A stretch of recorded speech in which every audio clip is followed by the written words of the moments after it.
So we are here today for another instalment of our lunchtime lecture series sponsored by the Fleet Street Quarter Business Improvement District. And today our speaker is Dr. Yewande Okuleye, who is here to discuss poetic landscapes, language subjectivities and heart-centered conversations. Now, Yewande's relationship with the house goes back quite some time, quite a number of years, to when she was consulting on our educational output and workshop offerings around Francis Barber, who was a resident here in the house with Dr. Johnson and learned how to read and write in English, Latin, ancient Greek, probably European languages and other, here in this very room where we are today. And it is the centre of this room that sort of is the focus of Yewande's inspiration for today's poetic landscapes, which is language and relationships. Not to speak for you, but I know we've spoken at length about this. And we have on display here the facsimile of the first edition of Johnson's dictionary, which is an incredibly prescriptive and precise work and an absolute use and guide and tool as to how language was and should be used, as deigned by Johnson in this very room in the middle of the 18th century. But as we know, language can be constraining to a degree, and I think Yewande's talk will be talking about what lies between words and meaning and feeling and relationships, which is exciting. Yewande is the poet in residence of the Oxford Health Histories Project. Her background is incredibly varied, too varied to detail here, but encompasses a PhD in medicine, medical history, and arts, language and poetry, and a whole other things that I'm sure I'm overlooking. I'm sorry for the injustice I'm doing your career. So without further ado, if you could join me in welcoming Dr. Yewande. Thank you very much. I'm very pleased to be here, and I'm so happy that you're joining me on this journey into what I'm calling poetic soundscapes. My inspiration for this work came thinking about how heart-centered conversations really should be. I didn't know, just have a guess how many conversations we have in our lifetime or how many conversations we have a year. We'll talk about that later. And when I just thought about it, that all the conversations I have, either to instruct, to inform, but the conversations, the difficult conversations about emotions are difficult to have. They're very clipped. And I found poetry allowed me to kind of construct those difficult conversations. And the first poems I wrote were for my mum and dad, because I've come from a culture where we didn't really, well, we were not very touchy-feely, let's just put it that way. And I wanted to say thank you to my mum and dad for what they'd done. And I just did a poem. One was about my name, the meaning of my name, which my name means our mother has returned. And I was named after my father's grandmother. So I thought, oh, that would be a nice thing to me, just to write a poem about my name and read it to my dad, because it's our whole history. And my dad was so moved. He just said, oh, thank you.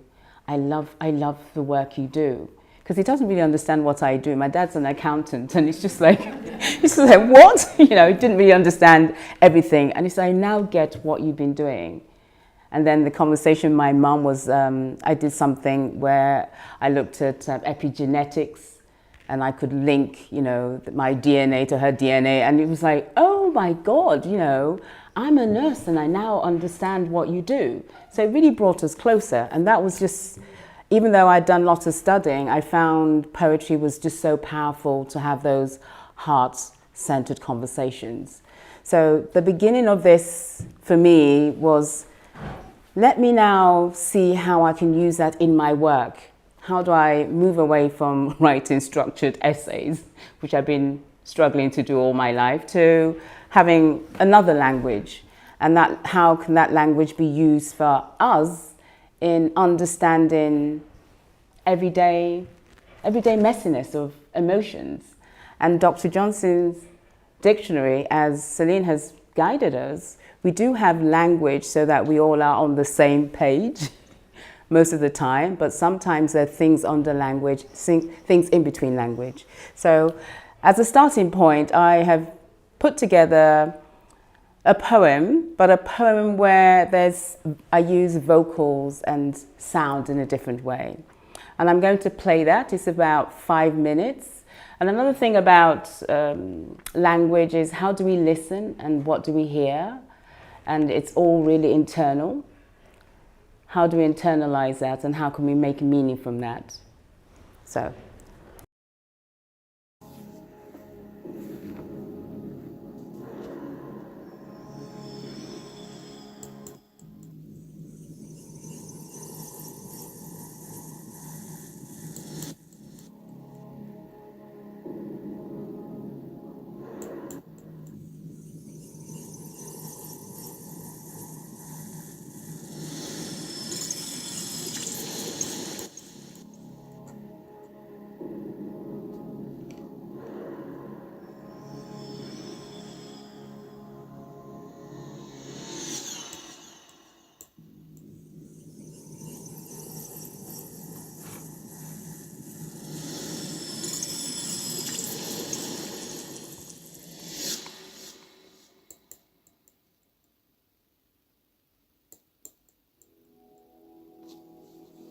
Black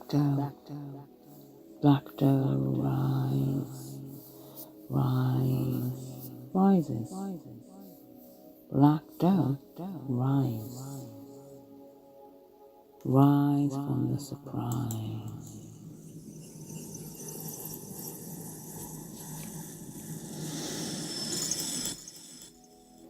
Rise supine.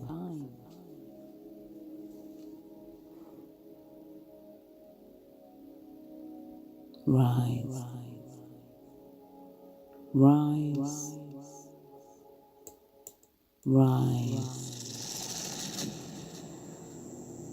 Languish.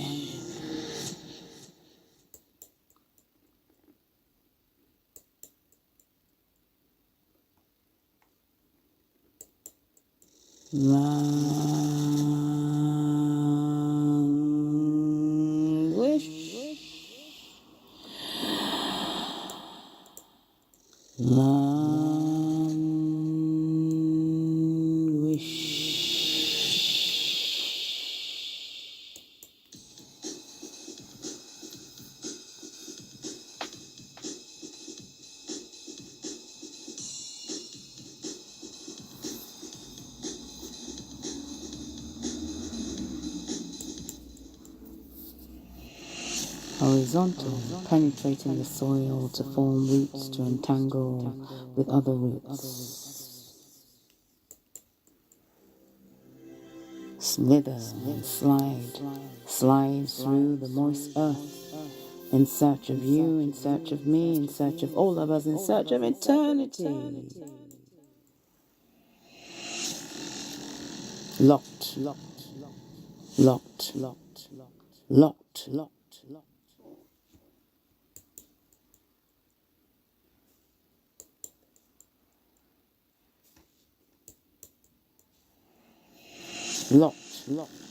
Snapped for a while in frosty, cold, deep, dark.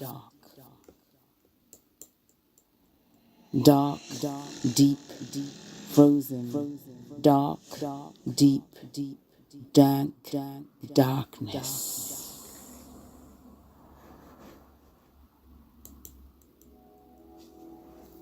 And then, gently, intentionally, rise.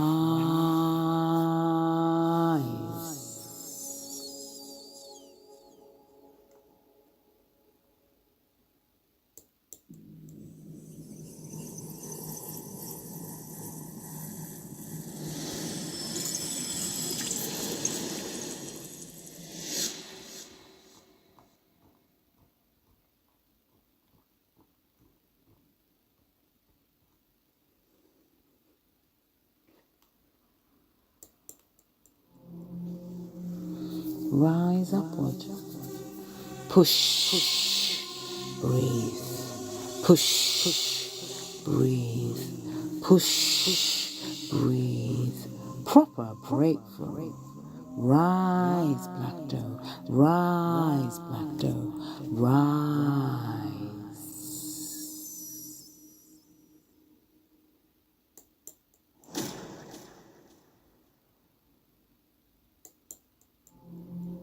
Rise to the stars. Rise to the sky. Rise to feel high. Rise. Rise and shine bright.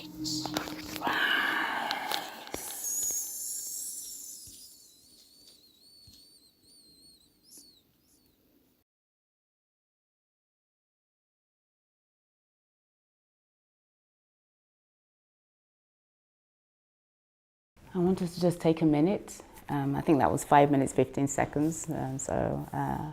We've got an extra minute to just think about, and I've got Poetic notes if anyone wants to make any notes about what words or what feeling came to mind, and then I'll just kind of spend a minute or two just talking about the context of it, if anyone wants to do that. So this workshop really is really talk, but also a bit of participation, but it's really up to you. I'm going to go with how people feel. It's a bit, I'm going to say winging it, but that's not the word. It's kind of open, so it's not me just imposing what I have in my own head, what I want to happen. So if people want to take that, if not, it's free. I've got a few pens, which I thought of, I brought in case. Not enough to go round, but it's just in case you want to. Because at the end of this, if we have some time, I want us to take some inspiration, and I'll see if we can compose a quote or a poem together. So how did we feel? What popped into your mind? What popped into your heart? Sometimes the quicker we are, the less we have time for our mind to check. So we can keep that, and then we'll come back to that later, because we'll move. So the idea behind that sound piece, what really informed this was, I like the idea of Dr. Johnson, that this place was a workhouse, but also it was a home, and he provided homes for other people, and the relationship that they might have had. So the relationship that I looked at was Miss Anna Williams. So there's a portrait of her. I'm not sure which floor. 2 floors down. 2 floors down, a portrait of Anna Williams. And Anna Williams lived here the longest with Francis Barber. So they had a long, extended friendship. So friendship, companionship. She also was the housekeeper. So she was intrinsic to her relationship with Dr. Johnson. We might have more information about Boswell and some other, the elites, but I'm always interested in kind of the non-elites. That's most of my research, bottom up, upstairs, downstairs, that kind of thing. That actually what was the substance of their relationship, but also thinking about the state of mind. We all know about Dr. Johnson and his predisposition to nervousness, mental health issues. So that was my inroad about how would we talk about that kind of depression or mood. And that's what the Rise Black Doe was about. How does doe rise? That was my thinking towards that. I also have a poem. So once we've listened to that, I thought it'd be interesting for me to write a poem, and this is the first time I've read this poem. So I'm very pleased to launch this poem here.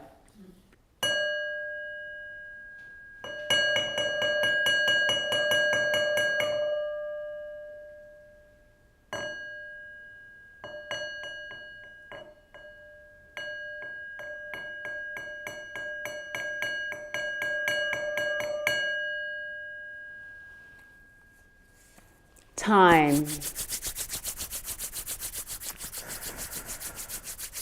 Time. It's time. It's time to say goodbye. Please do not long cry. Open your eyes, do not close the door. Return to me. Return to me. Return to me, I implore. Ladybirds now swarm your bed. They say it's all in my head. burdened by the weight of my loss. No one really gives a toss, do they? Lilies, though, lilies in little jesters, they loom large, they loom. We lilies, we loom large till we become blue, then brown forlorn. Our petals crunch like crisp under your feet till you taste the salt in the air, silencing sound, silence. Medicine to help lose your care. Your tongue flips inside out, upside down, so much clout to speak out. Voices ring, voices ring, voices ring. Voices ring, lacerate, incarcerate, fascia blue, nowhere to hide, body alive. Kindness is medicine. I have not heard that smell for a while. If only. If only. If only, if only, if only, if only I had said, if only I had just said, if only I had said so much more.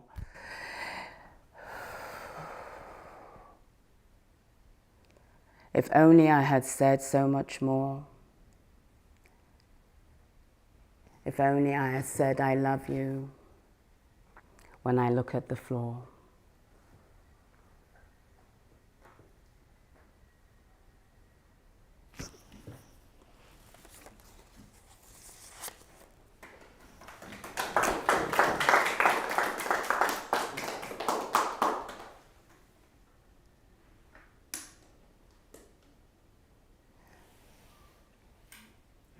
I'm glad I could read that without crying, actually.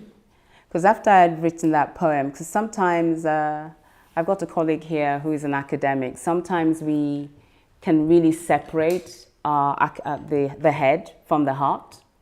And the heart-centered conversations come to, after I'd written this poem, someone that I lived with about a quarter century ago died. And I had to now think about those times, and it kind of hit me more because this was thinking about relationship in a house, and I couldn't divorce myself from the poem that I wrote, and I had to change it a bit last night because I thought I don't want to cry.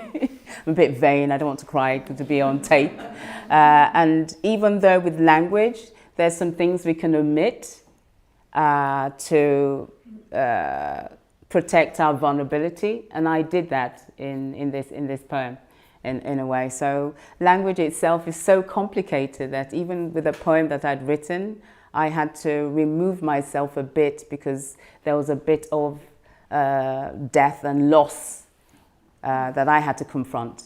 I just thought I would declare that also as part of this discussion, how trying to emote and touch with emotions it's difficult, really.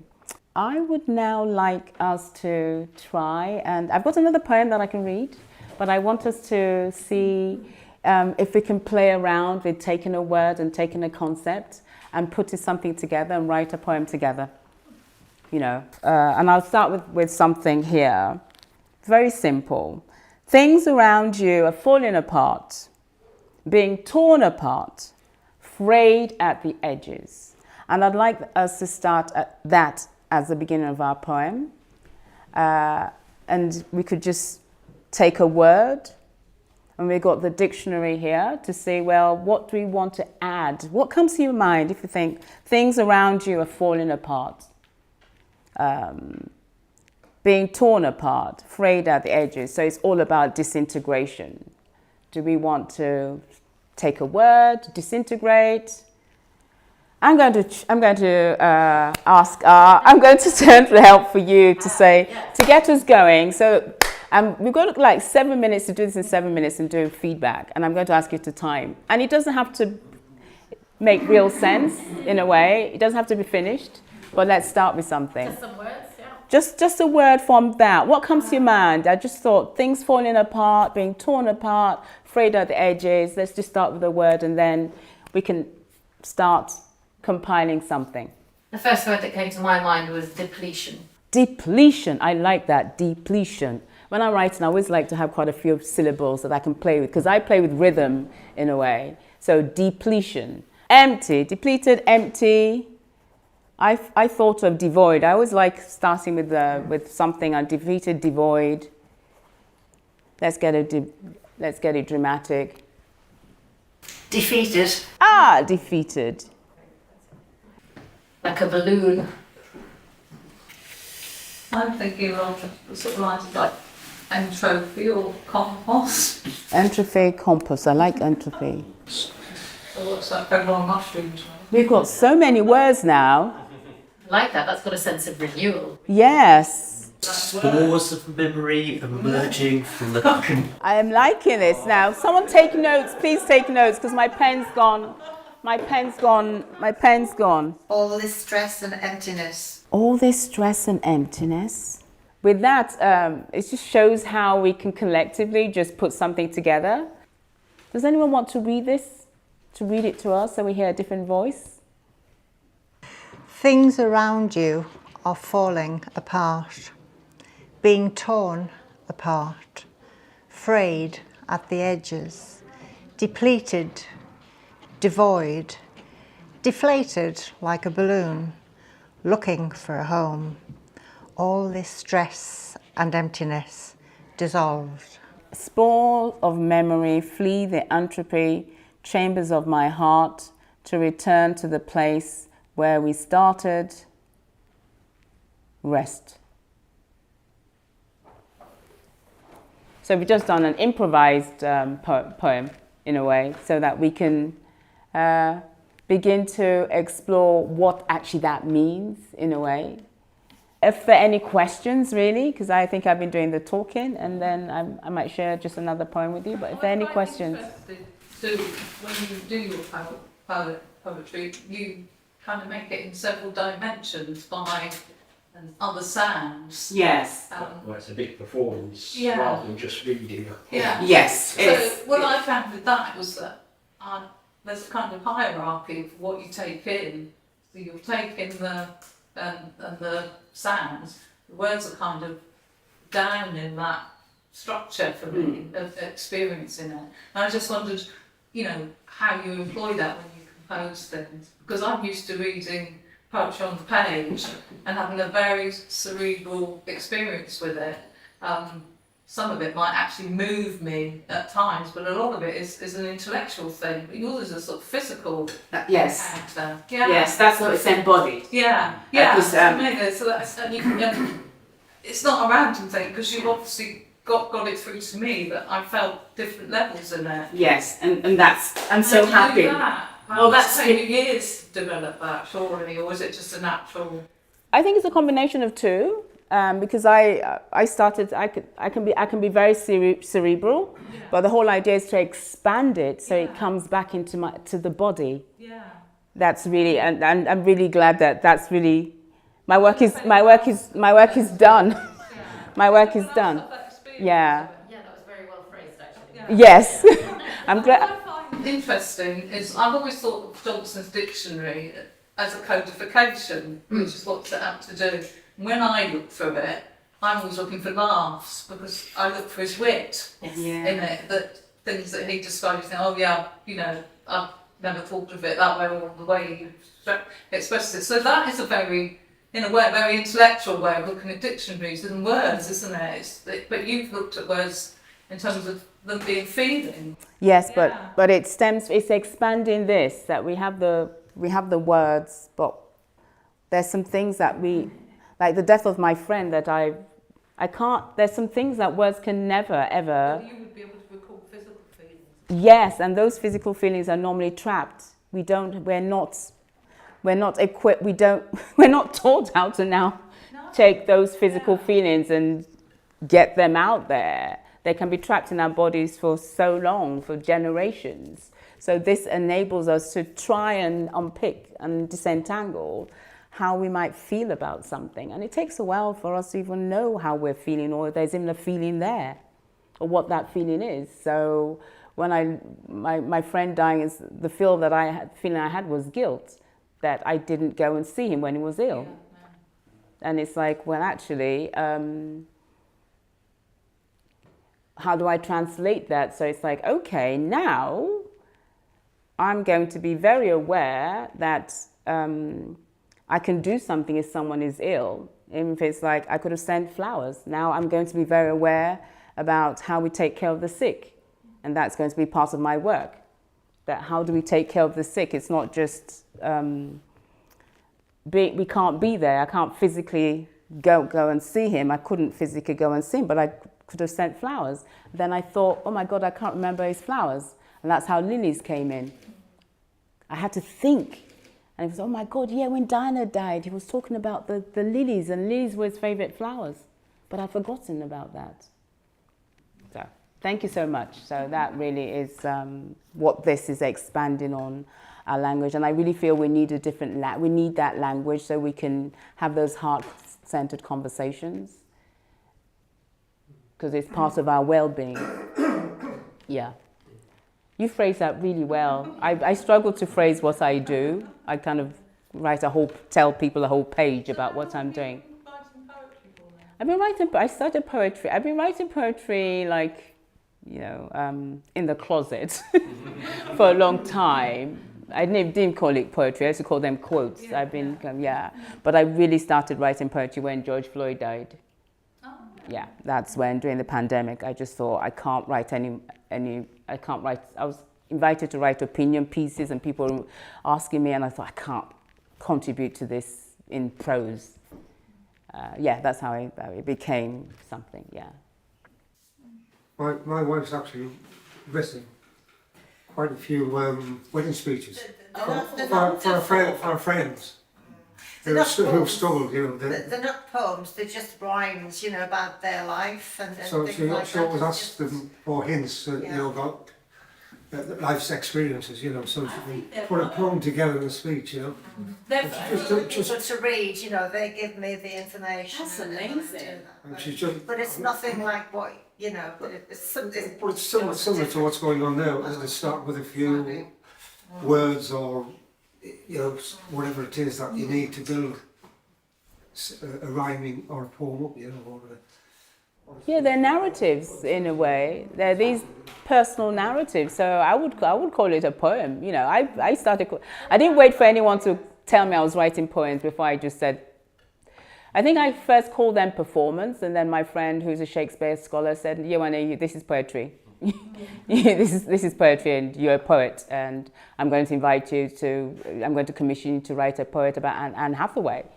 And I thought, oh, I am a poet then, okay. Yeah. So I think language also can limit us. It's like, I think what you do is quite personal and poetic for a wedding. Yeah. Comfortable in this environment, but I like to, at my own leisure sort of thing, do things. But yes, enjoy it. Beautiful. Using the power of language as a way to encapsulate a moment or a life. Yeah. Or That's right. the emotion of it. Rather. Yeah. Quite memorable. Yeah. Quite. Yeah. Beautiful. Yeah. So, any more comments, questions, or I could. We didn't really touch upon black dough in our response to it. Oh yes, I forgot. Thank you. Yes. I thought it was myself. If I were to encapsulate it very briefly, it seemed like triumph in the face of adversity. So you've got something that needs certain conditions to grow. This dough, this black dough, and it's faced with all the adversity, this conditions, this frozen environment, the cold, the chill, and yet there is growth, there is breath. And that breathing seemed to me also the resting process that you have with dough. It's rest, it's calm before that transformation, that sort of metaphysical change to something new. And it seemed like renewal to a degree and a real triumph. Yeah, thank you. But that's good. I think it's a cycle. That it's linking the gut, the heart. Gut, heart, I'm missing something else now. The gut, the heart, and the intellect. I think we separate them, but there's this cycle that there's this information that goes between all three. So even though you didn't talk about the emotion triggered you to reinterpret it and have a deeper meaning. And that's really what we do all the time. But this is, the soundscape gives us the space and time to be cognitive of what we're doing and which language we're drawing from. So it's all kind of more holistic in a way. Yeah. Yeah. I guess what I wrote down was a little bit similar to what you'd mentioned about the bodily nature of it, but the sort of calm and meditative nature of the kind of invocation to rise and the sort of warmth of that sound, but also all of the sort of reverb made you think about the texture and the spatiality of the sound, made you think of the room in which it was recorded, where it's being played, and then when you are kind of extending some of the syllables, again it made you sort of think about how the mouth and the body and your breath forms those sounds. Thanks for today, for coming here today to speak to us, to inspire us, to really make us listen and think and most importantly perhaps feel. I wish to offer our commiserations in your recent loss. I'm sorry to hear that. And the kind of grief that was experienced in this house when Johnson lost his own wife, and the serious depression, introversion and questioning. I think that if only moment that you had is something that perhaps we all feel and relate to when there is that loss. What could I have done differently? What should I have done differently? But as you beautifully said, it's that inspiration to what in the future can we and will we do differently? And I've just really enjoyed the play on words, the exploration of language, that collective poem that we've written that you beautifully read. As wonderful, in addition to the absolute joy of hearing you recite the new piece for us here in this room today. Very, very moving. Johnson himself knew the limitations of language. Over the near decade that he spent writing this dictionary, he was to conclude that, if I get this right, that words are the daughters of earth, whereas ideas are the sons of heaven. And while today there's a slight binary gender distinction that might be uncomfortable, the sentiment remains and is relatable, and I think is true. Words will only be ever secondary to what it is that we're trying to communicate with each other. So that heartfelt, heart-centered communication. I could go on, but I really feel that we should just congratulate and applaud Dr. Yewande.